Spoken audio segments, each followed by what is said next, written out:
Na mwambie mwezi mzima uwe kwenye maombi. Mwambie kule nyumbani majiko ya nune. Alafu mwambie ukijisikia vibaya. Ukijisikia vibaya ndio maombi yenyewe.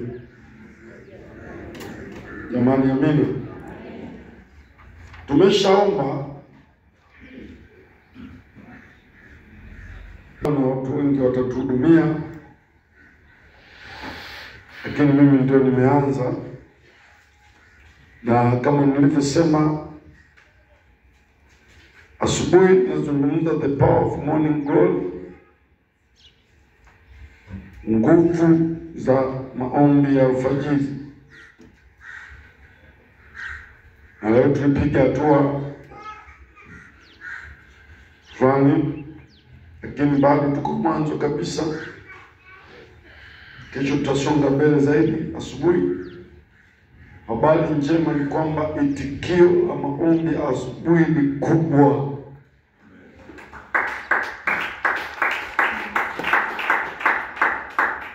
Na jioni nimekuwa nikizungumza ujumbe unaosema mambo ya kuyawekea mkakati kama Mkristo. Mambo ya kuyawekea mkakati kama Mkristo. Maisha bila mkakati hufiki popote. Kama huna mikakati katika maisha, huwezi kufika popote. Yaani hata tukakutoa kwenye mambo ya kiroho, tukupeleke kwenye mambo yako ya kawaida, kama unaishi bila mikakati,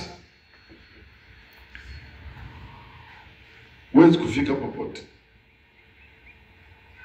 Na wengine utakuaibisha, wengine wadogo kuliko wewe, wengine wanaofahamu mdogo kuliko wewe, wengine hawajasoma, lakini watakuaibisha kwa sababu ya mikakati strategic. Na jana tuliangalia mikakati ni nini, sitaki kurudia. Lakini tunaposema mkakati sio kama ambavyo imewekwa lugha ya kawaida. Unamtembelea mtu nyumbani kwake anasema ngoja nifanye mkakati wa kupikia ugali. Hakuna mkakati wa kupika ugali. Mkakati ni neno la kitaalamu linalomaanisha mlolongo wa mawazo, shughuli, michakato na matendo unaoandaliwa ili kufika kwenye ufanisi fulani, au mpango wa muda mrefu ulioundwa kwa umakini kufikia malengo fulani yanayokusudiwa. Na mtu mwenye mikakati, nilisema kwamba anaweza akawa hana kitu lakini amekishika kabla ya kuwa nacho. Na umtoi kakati saa zingine inafanya ujinyime. Unaweza kumuona mtu anatumia watu wenye mikakati, unaweza kukuta na ka TV fulani ka ajabu ajabu kama haelewi kitu, lakini mwache na ka TV kake hapo. Anajua kubwa nitakuja kukaa nayo kwenye nyumba yangu. Mtu mwenye mkakati anaweza kuwa na nguo hata kaukatuvae, lakini anajua iko siku ndabadilisha nguo tu, kama nguo ndabadilisha. Lakini nimejiwekea hivi, baada ya miaka miwili iwe hivi, baada ya miaka mitatu iwe hivi, baada ya miaka minne kuna kitu kitatokea. Na ana mega mpango wake ule kidogo kidogo, siku ya siku unakuta lengo lake nzima alilopanga amelifikia. Na Mkristo anapaswa kuwa na mambo ambayo sio dharura kuyatenda, ni mkakati wa maisha. Jana nilizungumza mkakati wa maombi. Nikasema kila anayempenda Mungu alikuwa na mkakati ya maombi. Na maombi ya aina zote. Hakuombeshwa. Mkristo hupaswa kuombeshwa. Unapaswa kuomba maombi ambayo yako kwenye mipango yako. Leo nazungumza jambo la pili. Mkakati wa pili. Jambo la pili ambalo Mkristo unapaswa kuwa na mkakati nalo ni mkakati wa kusoma neno na kujifunza. Lazima uwe na mkakati wa kusoma neno na kujifunza, na sio kujifunza tu, ujue.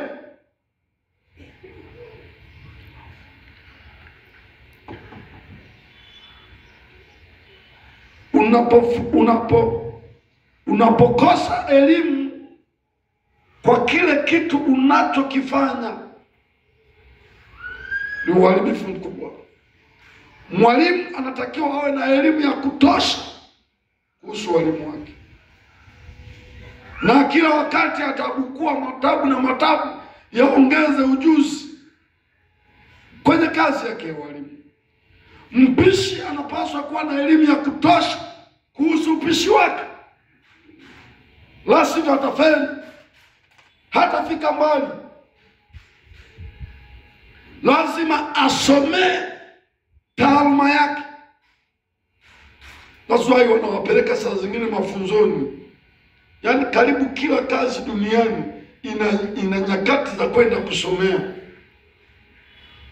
Ziko refresher course, lakini ziko course zingine ndefu. Nikosha kabisa wewe unaingia kwenye kazi fulani, unaendelea kufanya bila kuisomea siku zote. Sasa ni ajabu iko kwa Mkristo. Taaluma ya Mkristo ni safari ya kwenda wapi? Mbinguni. Sasa kama usomei, ujifunzi neno la Mungu, humo ndimo mwenye safari yako. Mkristo taaluma yake ni mahusiano yake yeye na Mungu. Hayajaandikwa kokote. Mahusiano hayo yako ndani ya Biblia. Hiki ndicho kitabu cha elimu ya Mkristo.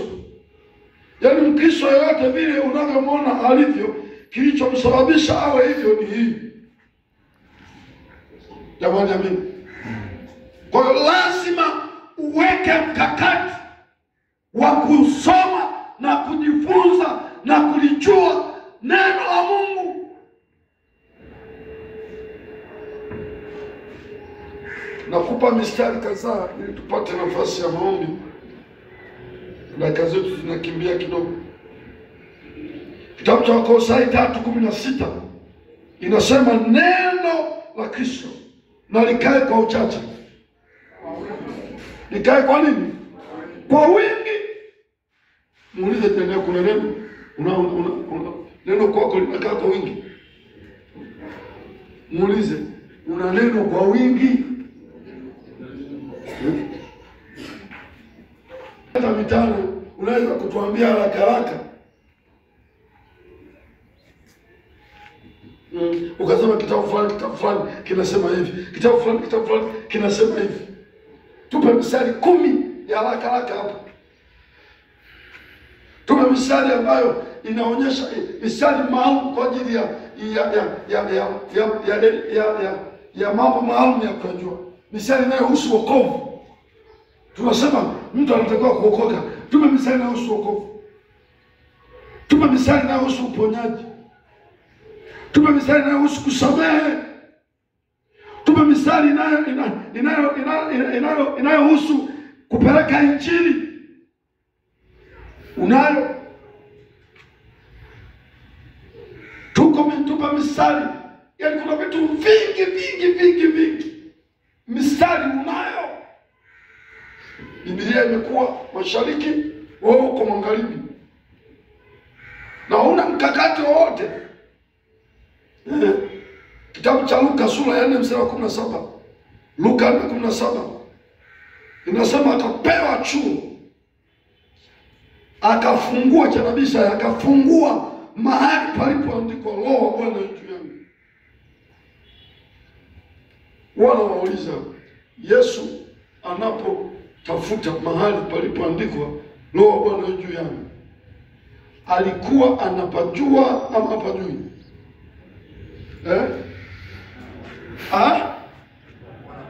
Alikuwa anapa.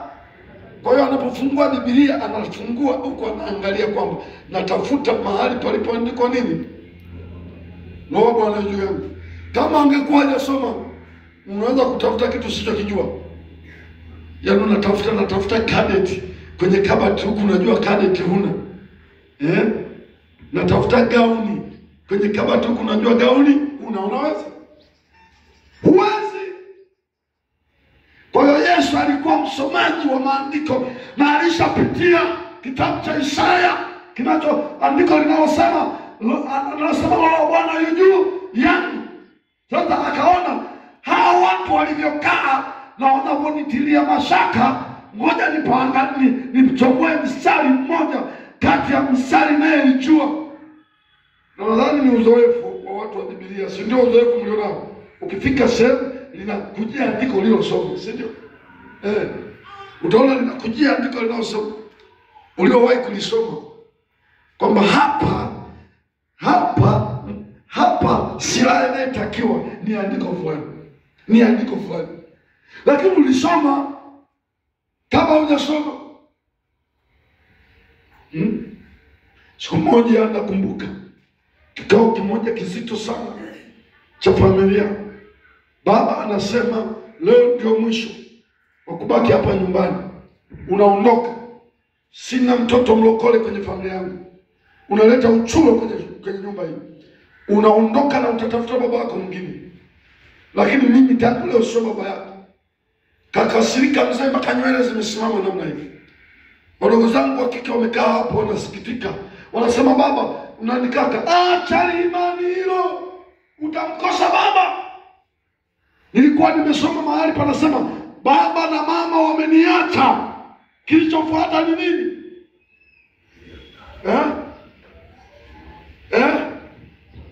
Mungu amenikaribisha kwake.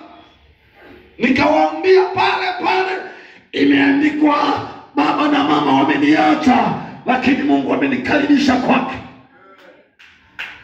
Lakini kama unaachwa na baba, afadhali ya leo. Wao wanasema una ngono. Hicho kipindi kilikuwa kipindi kwangu kigumu kuliko unavyofikiri. Maisha kwa bibi ni magumu. Bibi anaumwa kansa, hana kitu. Mimi nimetoka kuokoka muda sio mrefu. Nimeenda kuokoka nina kaptura fulani na kishati. Sina hata ndala.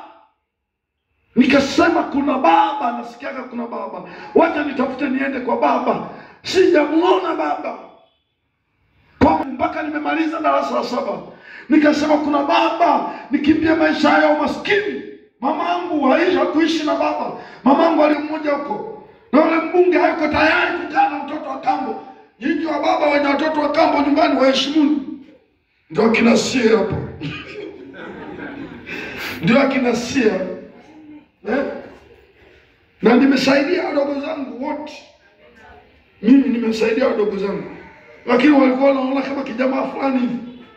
Mama yuko huko ana nidhamu, na kwa yule mbunge 100% asikii kitu, hata mlale njaa mseme chomoa hela turushia chomoi.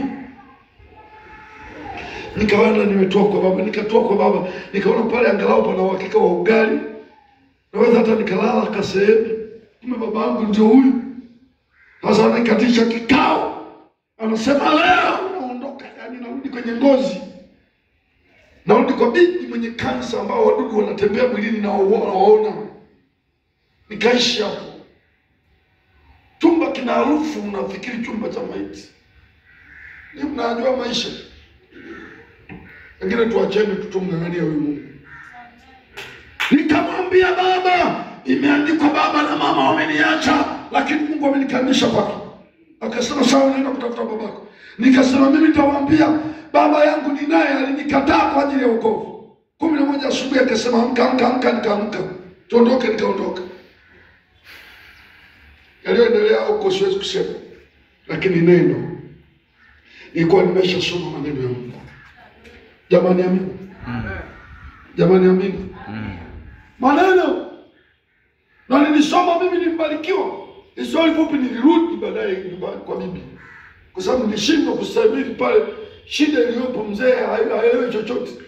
Na mzee akachukua vitu vyake vyote, alafu akagawa kila kitu ananionyesha, anasema hiki hapa nikifa anachukua dada yako, hiki anachukua fulani. Hiki mpaka baskeli tena tete na stupu naye akagawa. Kile ndio fulani cha mkulima nacho akagawa.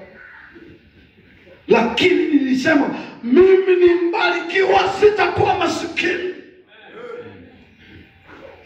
Siku nilimudia mzee, Bwana ameshanibariki, amenipa hela, nikaenda na radio cassette zile za kuchomoa speaker, afu nikaenda na baskeli mpya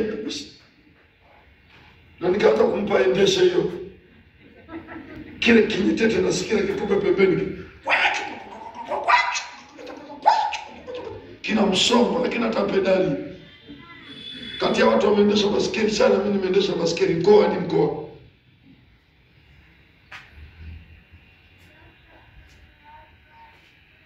Lakini mafundisho, na nikawa naamini haya maisha yatakuwa hivyo baadaye. Kama huna neno, hali ulionayo unaiona ndio hiyo hiyo. Mwambie jirani yako, hali ulionayo sio hiyo hiyo. Ukiwa unaumwa, unaumwa, unataka kufa, si una neno. Kama una neno unasema sitakufa bali nitafanya nini, ili niasimulie matendo makuu. Ukutana na siowezekana, unasema unajua una neno, unasema kuna lisiowezekana kwa nani? Kwa Mungu.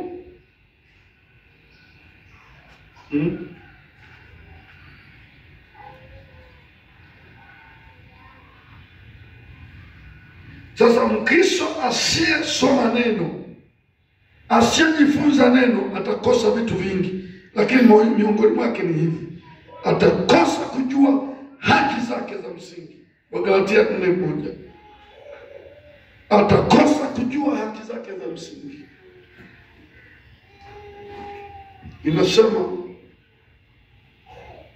mrithi, anasema mrithi awapo mchanga hana tofauti na mtumwa. Uko kama wewe ni mchanga, utakuwa una tofauti na mtumwa. Usielewi haki zako za msingi ni zipi. Una haki za msingi, wewe una haki ya kulindwa. Utaogopa nyumba kwa sababu unaogopa na washirikina. Hujui haki zako za msingi ni kulindwa. Utakuwa moga, kila mtu akikutisha unatishika. Wagalatia 4:1. Lakini atabaki kuwa mchanga, kwa maana hawezi kukua. Petro wa kwanza 2:2 inasema tamanini mazuri yasiyogoshiwa, ili kwa hayo mpate kukulia wokovu. Kama usoni maneno ya Mungu huwezi kukua, utaendelea kuwa mchanga tu.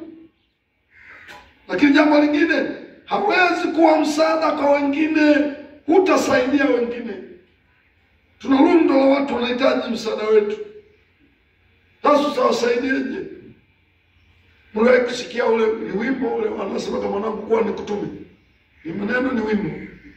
Mama mnabembeleza watoto, mwanangu kuwa nikutume.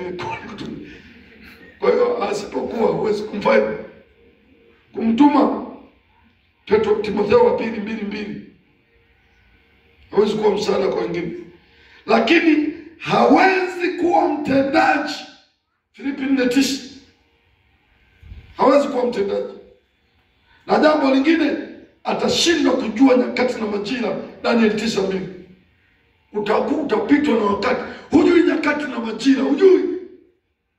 Daniel 9:2 anasema mimi kwa kuvisoma vitabu, sio kwa maombi tu.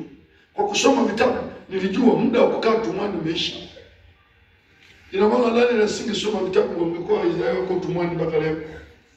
Akasoma vitabu, akajua muda umeisha. Daniel 9:2. Utashindwa kujua nyakati na majira. Nyakati za kubarikiwa kwako utashindwa kujua. Mimi nilijua nyakati za kuwa mtumwa chini ya mtu nilijua. Niliwahi kuambia mimi kwamba nililazimika baada ya kushindwa kwenda kusoma, sina mtu wa kunisaidia, nilazimika kuchunga mbuzi, nalipa 300 kwa mwezi. Nikanuka mbuzi. Lakini nilipofika mahali nikamwambia boss, mwisho leo mimi sio mchunga mbuzi. Wakati umekwisha. Na kwenda kumiliki baraka zangu mwenyewe. Alifikiri hangaika. Lakini maandiko yatakufanya ujue nyakati za kuendelea kubaki katika hali ya chini na za kuinuka. Mambo ya kukusaidia katika mkakati huu wa kusoma neno na kujifunza. 1, penda kujua neno. Iwe ni shauku yako. Penda kujua neno. 2, kuwa na Biblia lakini uwe na diary au mahali pa kuandikia notes zako. Hebu naomba niletee, nataka nimuone mfano wako. Shawa nitie vijana waje hapa na zana zangu hapa. 3, penda na nunua na soma vitabu vingine. Penda na nunua, soma vitabu vingine. Unaona? Nataka niwape mfano. Sasa nyinyi mmebeba uchache. Isogee hiyo meza kwanza hiyo. Meza nyingine. Unaona? Nataka nikuonyesha. Tunazungumza mikakati. Mambo ambayo kisha anatakopo na mkakati. Unaona haya matapa? Patrick naona unafurahi na mkao. Unaona haya matapa? Hivi nimebeba vichache tu vile zenye volume kubwa vile. Hii hapa iachie muda mwingi. Hii hapa inaitwa Itifaki ya Biblia hii. Hii hapa. Naona kitabu sijakisoma. Maisha ni mkakati. Sio kafikiri utakuja kuwa hata mchungaji wa hii vijana, utakuja kuwa mchungaji na mafanikio kama una mkakati. Hii inaitwa nini? Itifaki. Hii hapa inaitwa Biblia inasema ufafanuzi wa neno wa Mungu kwa watu wa siku hizi. Hii hapa. Unaona kilipo kikubwa. Watu wasema kitabu yote. Hivi nimebeba vikubwa. Liko hili hapa. Hii hapa. Hii inaitwa nini? Exposed Study Bible. Hii la Kiingereza hii.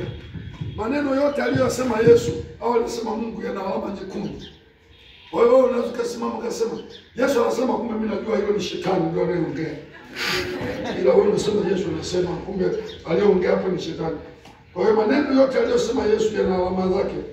Hii hapa inaitwa Biblia mafunzo ya uzima tena. Wewe ndio kusikiliza, nikitangulia mbele za Bwana, usikimbilie pikipiki, usikimbilie gari, kimbilia vitabu. Vina bei hivi. Hii vitabu vyote navyo kwa mwambia ni hela. Kama hii hapa wengine wanayo ya 40,000, wanayo ya 80 sijui. Lakini pamoja na kama yake hii ni ya dhahabu. Nimenunua karibu shilingi 95,000. Kitabu kimoja 95. Nimeona maisha kwamba ni mkakati. Kama sadaka tu unatafuta shilingi 200. Unatafuta 95 kitabu kimoja. Hivi kile sijakueleza hivi. Vina bei zake yote hivi. Nikifungua nitachoka. Iko hii nyingine. Hii ni kwa 100,000. Tena hii nimenunua kwa mkulia mmoja hivi. Nilipoiona yeye hakujua. Mimi nilipocheki ndani nikakuta ina kitu. Takwama. Nikampa 100,000 nikachukua hii hapa. Akanipunguzia kwa tarehe 24 mwezi wa 5 2017. Akanipunguzia nikanunua 90,000 hii. Unaona hii nimenunua Dodoma juzi. Inaitwa Holy Bible New International Edition. Hii tafsiri ya nani? Shafa ni Jamani,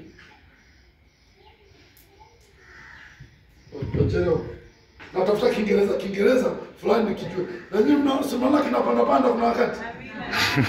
Show peke yake. Tunasoma. Haya. Hii hapa inaitwa Panorama. Hii Panorama ya Biblia. Kutoka Edeni mpaka leo. Naweza kujua hapa.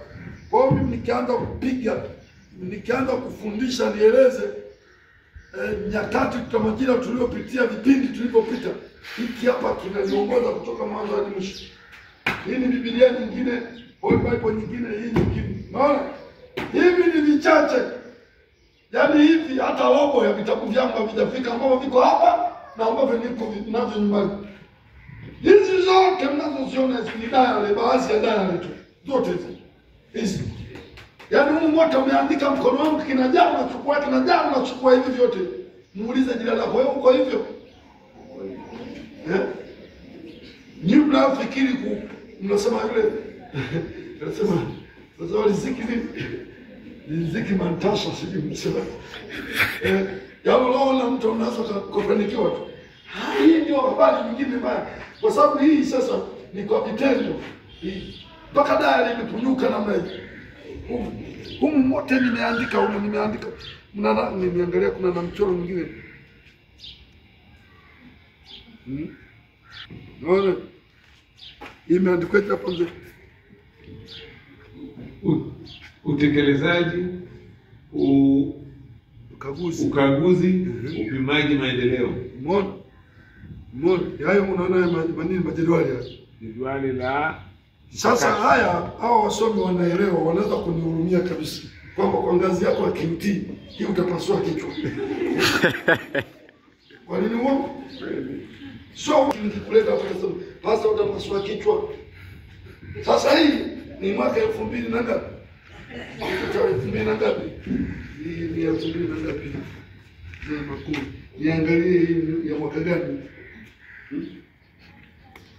Hii 2009 na lenyewe. Naona 2000 na ngapi? 9. Leo unaona naeleza maana ya mkakati ni nini. Ni 2009 huko naisha kwa chuo cha mikakati. Na humu mna vitu vingi. Kila kitu utakachokiona humu ni hatari. Sasa haya madai yote haya makubwa kwa madogo. Hizi ni dai, lakini baki mengine tunayoita madaftari yana miaka. Naandika. Hayo ndio maisha ya Mkristo yalivyo. Amen. Lazima uwe na mikakati ya kujifunza, uelewe Mungu wako yukoje. Kwa nini nikikuacha ubiri hapa na kuacha tu hivi? Usikubali kuishi hapa ulipo unasema ni basi. No! Iko nafasi ya kumjua Mungu zaidi. Iko nafasi ya kupata elimu zaidi. Yarudi katika maeneo yake. Nimeeleza vitu vingi, lakini jambo lingine, uliza kila wakati kwa nia ya kutaka kujifunza, sio kwa nia ya ubishi.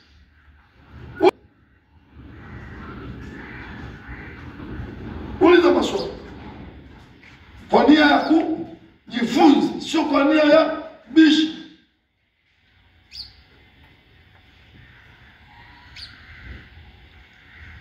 Hilo liwe kwenye mkakati wako. Na ndani ya mwezi Mungu akusaidie, ongeza mkakati wa kujifunza neno la Mungu na kulijua neno.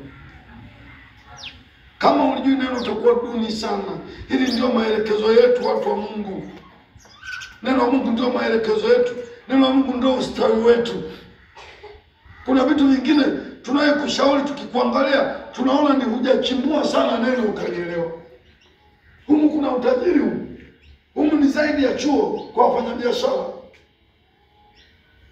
Masomo yote unayotaka duniani, yawe mambo ya uinjinia, sijui mambo ya uchumi, sijui mambo ya nini, yote yako ndani ya Biblia. Usipuuze Biblia yako hata kidogo.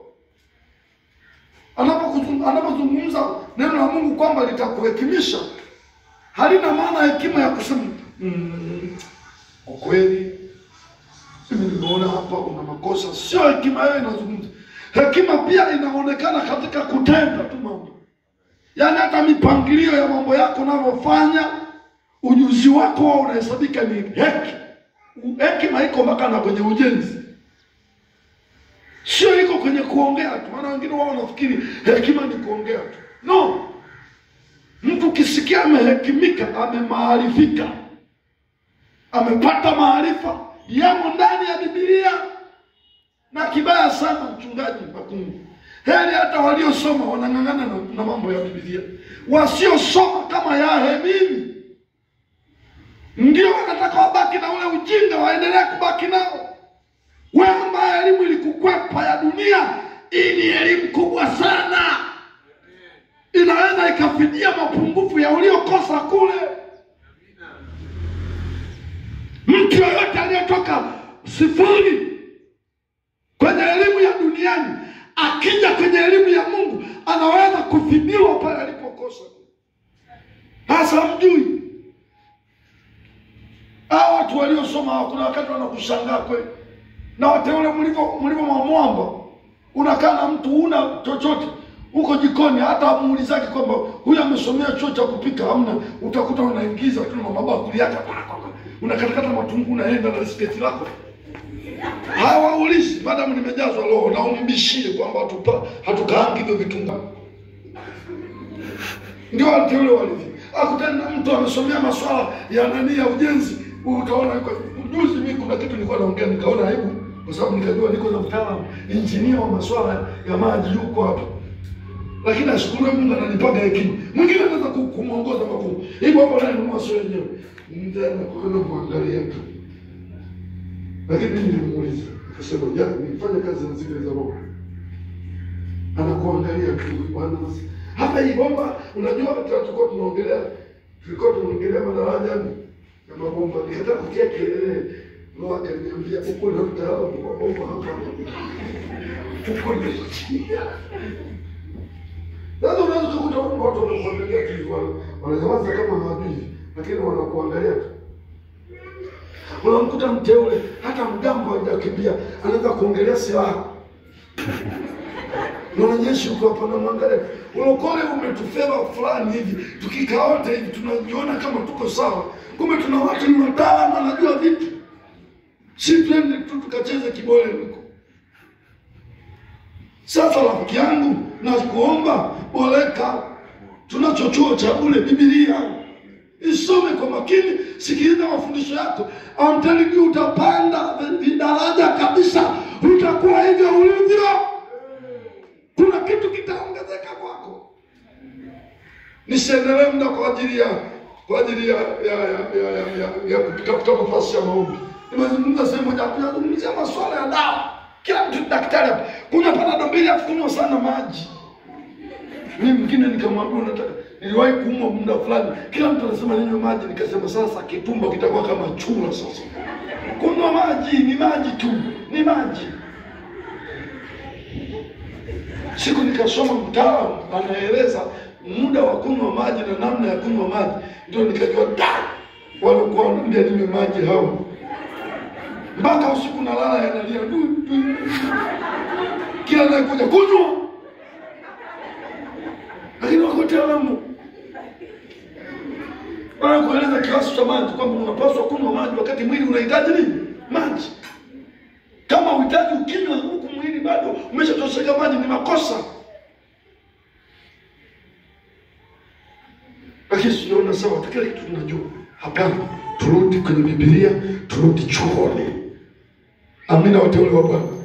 Weka mikakati ya kujifunza. Mwambie jirani yako, weka mikakati ya kujifunza. Na hiyo sio rohoni tu, hata mwilini. Weka mikakati ya kujifunza. Ujue vitu vinaendeje. Jua vitu. Toa nafasi ya kujifunza, uelewe vitu vinaendeje. Usibaki kama mjinga fulani anayeelea kwenye dunia fulani hivi, kama uko kwenye dunia ambayo wengine hawapo. Kila mtu anakushangaa. Soma wale ulipokuwa. Na huyo anayetuongoza maombi, atatuongoza maombi. Sema, Bwana Yesu, nisaidie. Ufahamu wangu bado hautoshi. Umesema nitakufundisha na kukuonyesha njia utakayoiendea. Mafundisho haya ni neno lako. Na watumishi sahihi wanaosimama mbele yangu, naomba Mungu nisaidie. Niwe na shauku ya kujifunza. Kila mahali mafundisho sahihi yanapofundishwa, niwe na mahali pa kuandika. Na nifanye marejeo hata nikiwa peke yangu. Nipe kupenda kusoma neno lako na vitabu vingine, Bwana. Nisaidie ili ufahamu wangu uongezeke. Ndani ya neno lako kuna hazina ya kunisaidia maisha. Yesu nisaidie. Hata katika maombi yangu ya mwezi huu, niwe na muda wa kusoma neno, ili niweke hazina ya neno lako ndani ya moyo wangu. Asante Bwana Yesu. Amen. Mungu akubariki. Kuna mtu nilimwambia aje na vitabu hapa mnunue, shika janavyo.